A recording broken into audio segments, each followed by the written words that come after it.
Hello and welcome to Straight Talk, Supply Chain Insights, the podcast for your supply chain leader who is on the go and wants to be in the know. And now, your host, Lora Cecere.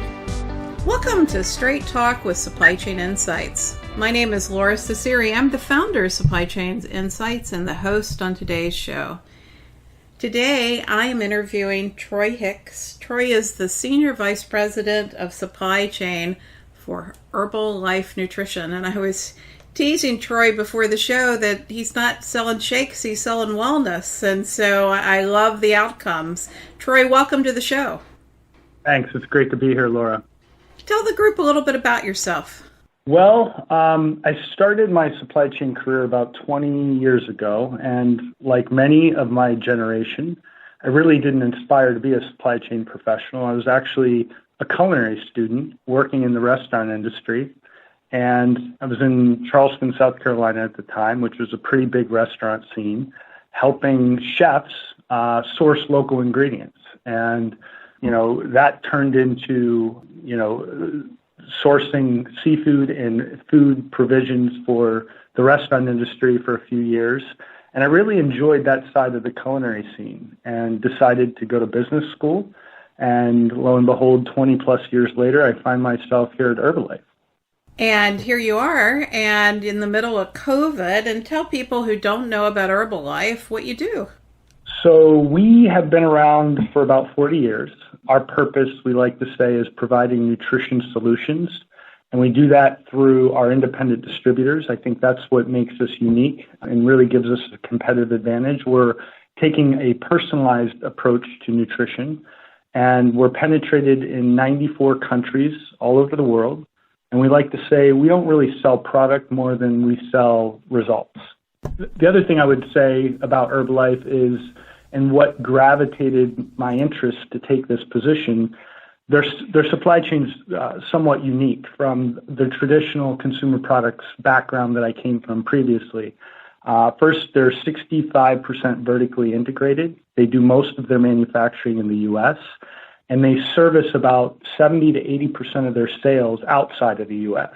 Because their product is a daily consumable with a shelf life, and they're working in this ever-changing regulatory environment with a high degree of variability, and they're supporting over 100,000 independent distributors worldwide. So that challenge in and of itself is what attracted me to come to Herbalife and be a part of their supply chain, and I've been doing it for about 7 years. Wow, and here we are in COVID-19 times. I mean, walk me through what happened in Herbalife as we went through the lockdown and we had the realization this wasn't just going to be an isolated event in Asia. Talk us through, because I know the audience really loves hearing from supply chain leaders. Yeah, wow. Look, I don't know of any supply chain professional that really had a global pandemic in their playbook. And this obviously was our case. We certainly, saw the disruption early. We saw it when it appeared in our China market, and we reacted early. And at that point, we didn't know that this thing was going to spread rapidly across, the globe as it did. But we took, an insurance policy at that point to start really activating our supply chain differently and really trying to get ahead of the curve, doing hedge buys on certain health and wellness raw materials, preparing our workforce, certainly for the remote aspect of having to be in quarantine. And we went through that actually coming out of Chinese New Year within our China market. And then, taking extra precautions for our workforce, especially in our manufacturing and distribution environments where, they were on the front line and having to keep product flowing and, product supplied into our network. So we almost, went through this in a microcosm in Asia. And then as it duplicated and spread throughout the world, we had that experience in that January and February timeframe that we could really leverage and lean on and replicate as it started impacting all our other regions. I would say that surprisingly and fortunately, we really didn't have a whole lot of disruption when it came to the supply network itself. As we are 65% vertically integrated, we had a lot of controls that we were able to certainly manage and not necessarily get impeded by other customers and capacity and those issues. Where we saw our biggest challenge was really in the third-party part of our supply chain, where we certainly were competing for, and buying for that supply against other, retailers. And the other place we saw it was really in the logistics network, especially in countries that we're in where we don't have as much infrastructure as you would maybe in the Western world. Places in India, for example, Vietnam, Indonesia, South America, where a lot of our product is accessed through pickup locations. So people actually physically come in and pick up their provisions that they sell as independent distributors. And their inability to operate those pickup centers really was, I think, probably the biggest obstacle that we faced. And what we ended up having to do is convert to home delivery. The challenge that we had is everybody was doing that at the same time. And where there wasn't a lot of infrastructure, there wasn't a lot of transportation providers that could react to that upside of demand. So we had to get really creative and take on some of that ourselves, use independent couriers in a variety of different ways to just reach our consumer, which, on our product is based on a daily regimen and a daily consumption model. So it's very important that, we quickly react to when we saw those disruptions. How did you work around the last mile logistics issues? I know some people use cabs and some people used Uber drivers that weren't driving people that they would normally drive, and some people used bikes in New York. Any insights there to share? Yeah, it differed by location, and the options certainly varied based on geography, of course. And the traditional logistics provider would be, our default. And, in places where that was not necessarily apparent or available, we would shift. And just like you said, end up going through independent couriers. In some cases, like where we have the last mile in the Philippines, where we're reaching islands, we're using actual boats to reach various locations. Bicycle couriers, Uber is something that was in our toolbox as well. We leverage those, independent drivers in a lot of cases, and work through it until we could get our footing and find the more traditional sources when they became available. So, Troy, my friends kid about COVID-19, meaning the 19 extra pounds around their waistline. How did you find demand? Did people buy more or less of your product? Well, I will say that everything that I spoke to around disruption paled in comparison to our real challenge, which was demand. We saw hyper demand really at the point in which most of the disruption of product access subsided. So when government quarantines, and they were roaming, right? Government quarantines happened at a very local level, and our supply chain is executed at a very local level. So that played into our favor because we could respond pretty quickly. However, the hyper demand that we saw was somewhat unprecedented, somewhere between 5 to 10 times, an increase in sales on health and wellness and immunity supplements as a category. Those traditionally are some of our most stable products and the most consistent demand curves. And, they just skyrocketed. And as we are centrally manufactured and we do have somewhat long lead times, we were able to really live off large safety stocks for a period of time until those burnt down. But it gave us a head start to certainly kickstart the supply chain and ramp up to that demand. And for the most part, been able to meet it. Although our back orders went up from April, all the way into late June, we've seen them climb back down as we've been able to respond pretty quickly, which has been great. And the upside of this business still, I don't think we've seen yet, or even scratched the surface of the ceiling, because I think there's so much organic demand out there because people that weren't necessarily supplementing their nutrition before all of a sudden with the global pandemic have found a renewed interest in it. Absolutely. And health and wellness in general, I think. And so, let's talk a little bit about inventory. A lot of people consider inventory to be waste or, an unnecessary element of the supply chain. But as COVID hit and variability increased, people were glad to have some buffer inventory. Going it forward, what are you going to be doing about demand and inventory management and planning systems? Any lessons learned?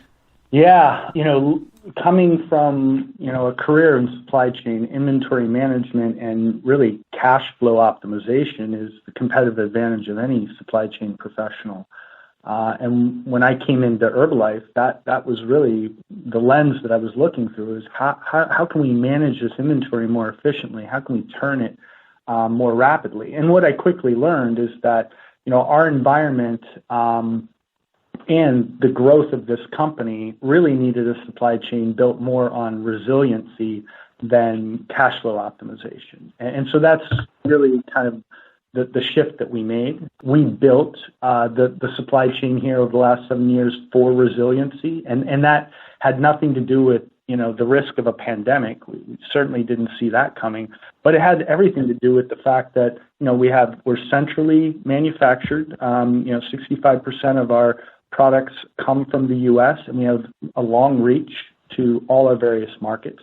But even more so, the two dynamics that have been really in our DNA are we're in a highly regulated environment, and all over the world we have 94 different markets, and they all have 94 different rules and regulations on what you can import as a consumable and as a dietary supplement, right? And those are ever changing. So we're constantly jockeying through that obstacle course, along with the fact that our product itself is made up of a lot of natural ingredients that rely on agriculture and the variability of climate and precipitation and all these other factors, right? So it's this ever-changing dynamic that really requires a robust amount of inventory to be able to absorb that continuous variability of change.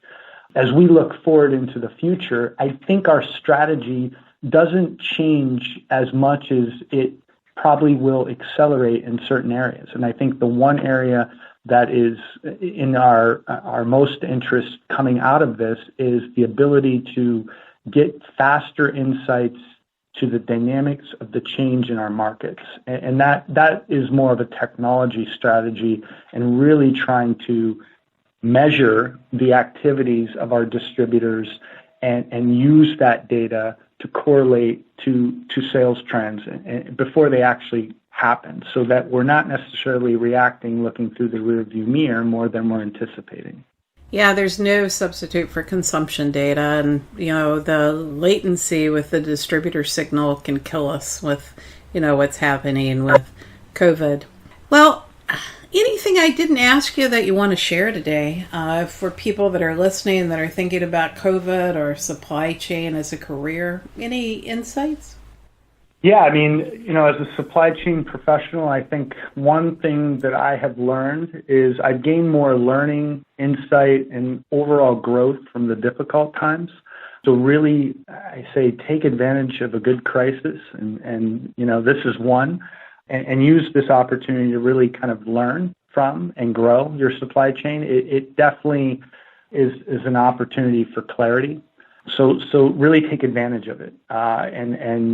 This gives everybody a litmus test to where their weaknesses are in their supply chain, and taking that as a lesson and really exploiting it to build it better.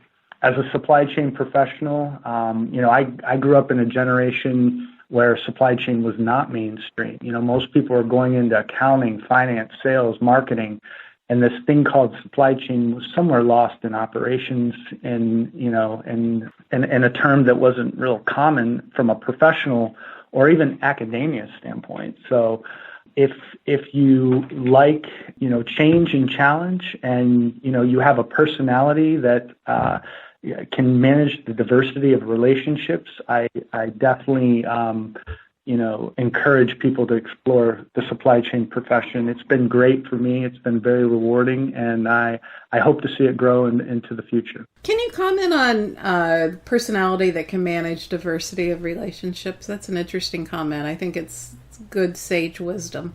Tell me a little more about that. Yeah, I think about the supply chain professional, and it's like a crossbreed between an accountant and a salesperson. Right? You got to have the financial mind to understand the analytics of, facts and figures and the reality of what's happening in any given operation. But you have to have a personality that can interface with multi-facets of any company and the external, forces that company either services or depends on. And that's the dynamic, I think, of a good supply chain professional. So it's that personality piece that that I think is the harder piece of those two to find. And it's something that I see more on the front end of most businesses. You see it commonly in sales and marketing, where they can really lead situationally and adjust personality to other people's dynamic and get the best result possible out of that person, that relationship, and that dependency. So, that's kind of how I think about it, and think about how I've grown myself over the years and what it's taken to, really polish my strengths to gear myself into this profession. I think that's great advice. I think that influence management is so important. When you say sales, I think about influence management, the ability to translate supply chain information into stories and action and make it compelling. And I think so many times that's a gap with a lot of people that have come out of school that may be very analytical, but can't really get the buy-in, and they get really frustrated. And it's great to see that you've been successful there. Congratulations. Yeah, thank you. I like to call it's this gray area that you have to navigate in, that takes this gut grind, grit, and craftsmanship, right? Is that it's supply chain is usually not black and white. It's not something that is mechanically driven more than managed in the gray area, and that's a lot of, hey, we got 30% of the information or 40% of the information, and we got to make a decision, right? And that's what you're constantly faced with. You don't always have perfect fact figures and data, but yet you have to constantly solve the challenge of the disruption and the variability of basic execution of bringing product to market, and that's what's exciting about it too. Yeah, that's so true. I mean, learning how to dance with the world of gray. Well, we're going to wrap up today. Thank you so much for being on my show. Any closing comments before we leave the audience today? Just thanks for having me. It's been a pleasure, and I really enjoy your website, and it's been a great resource for me and my team. So keep it up. Oh, well, thank you. And for all of you that use Troy's product, be assured that it's on its way. And we appreciate you helping us out through COVID-19. Thanks until next time.